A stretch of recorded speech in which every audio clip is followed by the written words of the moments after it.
Hey y'all, it's Kameron with the K coming to you guys with a new Legal Tea Series video. If you're new to my channel, my name is Kameron and I'm a third-year law student at Kameron School of Law in Birmingham, Alabama.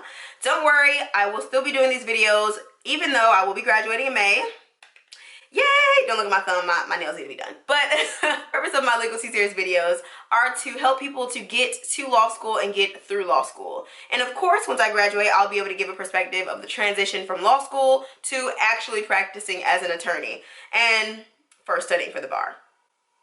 So today's Legal Tea Series video, as you can tell by the title, is all about tips and tricks to study for your law school exams, as well as some to help you focus, because y'all, the main part about studying is being able to focus. Because I could be studying all day long, but you have to have some tips and tricks to actually focus and use that time studying wisely. So if you're interested, stay tuned. Let's get into these tips. By the way, I do have just a few more mugs left. So if you would like a legal tea mug, go to Monet.com and you guys will see the mugs. So y'all, I actually do have a video that I did last year, I believe, on some tips and tricks to study for your first year law school exams, which still apply really for all of your exams. And if you're a first year law student, definitely go check that video out. So if I'm repetitive, I'm sorry. Sorry I didn't go rewatch it, but I wanted to go ahead and do an updated kind of version. Hopefully not the same tips.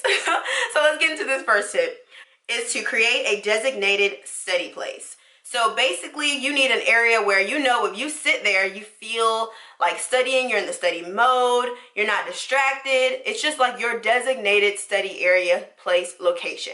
For me, sometimes that's the library because I can just focus there. Sometimes it's my beauty room where I am now because I have a desk here. And sometimes it's my living room. Sometimes it's my bed, but a lot of times it's not. I highly don't recommend studying in a place that already has a designated purpose, if that makes sense. Like your bed, that's supposed to be relaxing, nighttime routine, kind of just chill. So I don't recommend that. Sometimes I do it, just be better than me. But most of the time, if I'm in a study mode, I need to sit up at a desk where that's just like my designated area. I have like my study material out and I'm just ready to go. And that really helps me stay focused and just helps me kind of get into that study momentum and stay in it in my study location. So that's a major key. Study tip number 2. Plan and organize before you begin studying. This is huge. Mind you, these tips are in no like order as far as like what's most important, but this one is a really important thing. Because when you sit down and get to studying, you should know exactly what you're about to do. You shouldn't be trying to figure out, okay, what do I need to be studying? What's my focus? What is it? Like, no. You should plan and organize before you get to your studying. So you should know, okay, between 1 and 3 today, I'm studying for criminal procedure. Between 4 and 5, I'm going to be finishing up some of my writing or editing or something. You should have kind of like designated times. Of course, if it takes you a little bit longer with an assignment or a project or whatever you're doing, adjust. And that's just... You can go check out my time management video.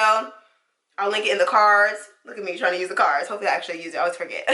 Or I'll definitely link it down in the description box below, my time management video, which I talk a little bit more about how to juggle everything and make sure you're on task at the time you're working on something. But yeah, so if you plan ahead, when I sit down, I don't have to be taking 30 minutes to figure out what I'm supposed to be doing once I'm in my study designated area. Because once I'm in that momentum and that mindset and in my study designated area, I want to just get to it, okay? Because I'm ready to get her done so I can go clean, live my best life, etc. So make sure you already know what you're doing. And I wrote a few other notes under this. I just said, know when the test dates are. Know when your test dates are. Know when your test dates are. And also, know the format of your exam. Know the format of your exam. Ask your professor. Ask students that have taken that class, which actually transitioned into my other point. Talk with students that have already taken that specific exam. Not want people that have taken it before you in your same exam period. Like, we're not with the cheating. But talk to upperclassmen that have already completed that class with that professor so they can give you kind of an idea of what to expect on the exam. Maybe it's more of like, okay, there's 3 essays, 50 multiple choice, and they could be like, I personally worked on the multiple choice first. I wish I would have did the essay, or vice versa. Whatever works best for them, you can kind of take that into consideration before approaching the exam. However, if you know, hey, I do better with working essays first, then multiple choice, do what you need to do. But I think it's very good to consider what upperclassmen say because they've been there, done it, got their grade. Study tip number 3, only have relevant items on your desk while studying. For me, this is huge. My phone is always ringing off the hook. Somebody wants something. social media. I'm nosy. So I try to make sure my desk is completely clear. I just have, say if I'm working on like a legal reasoning and writing paper or something of that nature, I just need my laptop.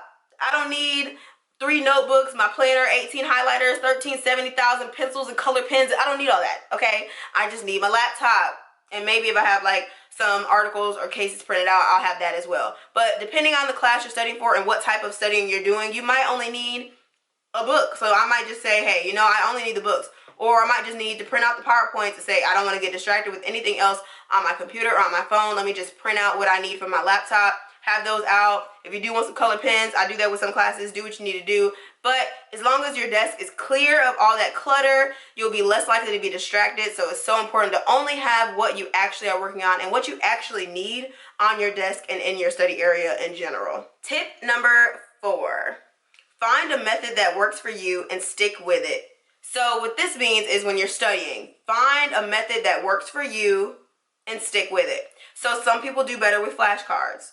Some people do better with watching videos. Some people do better with them saying whatever it is they need to memorize and they keep repeating that recording in their head. Some people do better with supplements. So my advice on using supplements such as explanation examples, Emmanuel, Q&As, and things of that nature is stick to 1 or 2 because they can get a little bit, it can add an extra like study class, I guess you could say, by you using so many supplements because they're all wording things in a different way but really saying the same thing. So once you find a supplement that works for you, so for me, I really like Barberry. I'm a Barberry rep. I'm not just saying that because I used Barberry before I was a rep, and that's really why I accepted the rep position because I genuinely loved what Barberry does. So side note, Barberry is basically a legal prep course for law school as well as the bar. I will be using it for the bar, and I used it during the course of my law school career. It really helped me in my 1L year specifically, but it also helped me throughout the course of my 2L and 3L year as well. So they have videos on there, they have practice questions, they have practice essay questions, multiple choice, all of that, and I think it's super beneficial just to hear it in a different way because sometimes my professor, honestly, I'll be like, the calculations are who?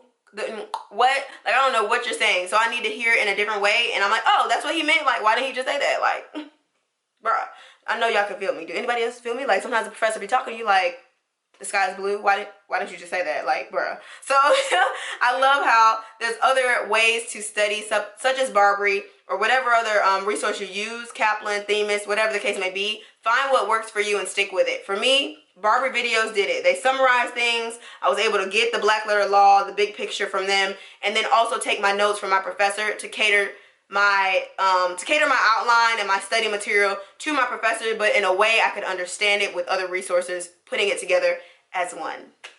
Hope that helped. I know if it's your first year, you're like, I don't even know what's best for me. Wow. Okay, last semester might have been a tragedy. Maybe it was great. I don't know. Whatever.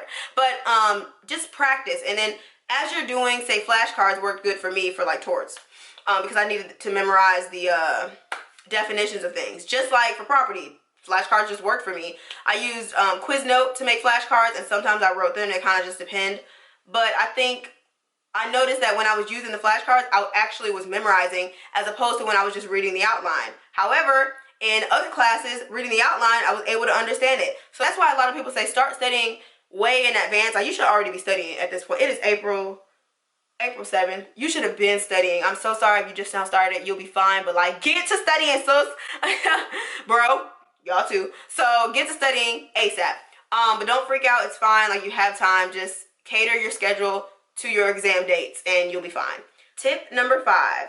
Teach and explain concepts to a professor, to people in law school, and to people not in law school. To me, this is huge because they always say, I'm sure you've heard this, if you can teach it to somebody, explain it to somebody, that helps you realize that you actually know what you're talking about, unless you're completely wrong, but that's a different topic. But it helps you have to formulate how to explain it to somebody and different people in different ways to make sure that you know it inside and outside and that they can repeat back to you what it means, and that shows you that you've learned it because you're able to teach other people and explain it to them. I think those 3 types of people are excellent for you to test it on, especially your professor, so then they can kind of get feedback and kind of go to a back and forth kind of thing with your professor to make sure you're understanding the concept in general, but also the concept in a way that they want you to remember it for their exam, if that makes sense. All right, so tip number 6, is take breaks. Simple, yet you need to do it. I know you might get into a rhythm, which is fine. If you're like on a roll and you're 2 hours deep and you're still like actually retaining it and you're like on the roll, stick with it, of course. However, if you're 2 hours in and your brain is not there, you are now roaming, your mind is all over the place, you're just reading, you're not retaining it, take a break, stand up, walk around, get some movement in your body, read something else, maybe check social media for a quick second, but give yourself like a time limit, like, okay, I'm gonna take a 10-minute break, use the bathroom, get some food, nourishment, but definitely take some time away from studying. It is okay to take a break. Some people can sit there for 5 hours. I cannot, okay? It's not me. No. Some people can sit there for only an hour. Some people only 30 minutes. Just find your sweet spot with studying, and the more you do it, that's why you should study way in advance, so you already kind of get into the motion of your own routine. But once you do it so many times, you know, okay, I've realized with this specific subject, I can study for 2 hours. But with this other subject, sis got 30 minutes. So once you find your sweet spot, definitely take those breaks and make sure they're productive breaks as far as get food, maybe laugh a little bit, use the bathroom, do whatever you need to do, and then get right back to studying. And tip number 7, I was not going to include this, but once the exam is over, let it go. Let it go. I'm not the type to discuss exam things after the exam. After the exam, I want some food and a nap, okay? I don't want to talk about the exam. I'm not about to stress over so-and-so put this, I should have put that. So-and-so, because we all could put different things and all get an A, period. Period. But seriously, I don't recommend discussing the exam. To a certain extent, okay, maybe with some friends or whatever the case may be, but don't overanalyze what you already did, because at the end of the day, the exam is over. It's done, okay? There's nothing you can do. You did all you can. You gave it your best. If you use these study tips and study ahead of time and you focus, use your time management tips from my video, and you know you put your all and gave it your all and did your best, congratulations. You should be proud after every exam because you did your best. And honestly, you cannot control what is on that exam. I've said this before and I'll say it again. You can know contracts, for example, but there may be one little small, itty-bitty, irrelevant, annoying, but maybe relevant thing that you just happen to not be an expert on like you are on the rest of it. And then that's the only thing that's tested on the exam. So of course your grade is going to reflect that, but that does not mean that you do not know what a contract is. So don't get caught up in the hype of the stressful environment of law school and grades, because grades do not define you as a what? Person, as a who? Law student, and as a when? Lawyer. So do not allow that to belittle your self-esteem or just get in your head about the craziness, because law school is stressful as it is. Life is stressful. Life happens. Things happen. I went off on a rant. I'm so sorry. I'm sorry. Anyway, so long story short, let it go after it's done. You've done your best. To God be the glory. Pray on the exams. All right, y'all. So thank you so much for tuning in. I hope you enjoyed some of these tips and tricks. Let me know down in the comment section which tip was your favorite and which tip you for sure are going to use on your exams. And these tips are not only good for just law school exams, but high school, undergrad, master's program, any graduate program. I'm sure these can apply, as well as just work. Like I work at a law firm, and just every once in a while I just need to tap into some of these basic skills and tips to get a work project done, an assignment, or even with my business LLC, some things I just need to, if I need to sit down and get something done, it's the same concept. Clear my desk, have a designated area, and all of those things. So make sure you give this video a thumbs up if you enjoyed, and leave me some comments below as I stated. And don't forget to subscribe to my channel. It's just that red button down there, and also click the bell next to it to be notified every time I upload. Don't forget, on Sundays are my lifestyle and law school related videos. Tuesdays are my hair related videos, and Thursdays are all about fashion. Love you guys so much, and I'll see you in my next Legal Tea Series video. Later!